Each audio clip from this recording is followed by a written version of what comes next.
Hello বন্ধুরা, welcome to my channel English Vinglish. এখানে তোমরা মজার ছলে খুব সহজে তাড়াতাড়ি ইংলিশ শিখতে পারবে। তাই চলো আর দেরি না করে শিখে নেওয়া যাক আজকের টপিক। হ্যালো স্টুডেন্ট, আমি তোমাদেরকে হ্যাজ এবং হ্যাভের পার্থক্য সম্বন্ধে কিছু কথা বলবো। হ্যাজ এবং হ্যাভ এই দুটো শব্দেরই অর্থ হলো আছে, কিন্তু হ্যাজ এবং হ্যাভ দুটি সম্পূর্ণ ভিন্ন জায়গায় ব্যবহৃত হয়। সহজ ভাষায় বললে হ্যাজ ব্যবহৃত হয় সিঙ্গুলার নাউনের ক্ষেত্রে এবং হ্যাভ ব্যবহৃত হয় প্লুরাল নাউনের ক্ষেত্রে।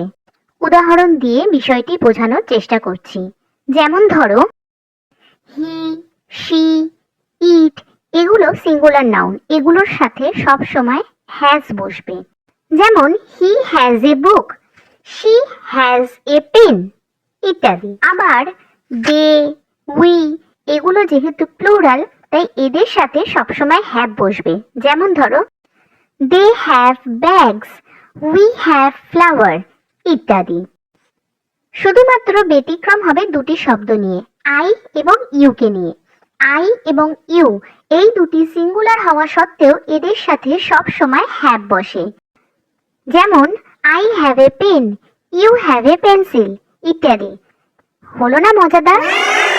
তাই এরকম মজার ছলে যদি ইংরেজি শিখতে চাও, অবশ্যই চ্যানেলটিকে সাবস্ক্রাইব করো, লাইক শেয়ার কমেন্ট করো, আর এরপরে কোন বিষয় নিয়ে জানতে চাও অবশ্যই কিন্তু কমেন্টের মাধ্যমে আমাকে জানিও।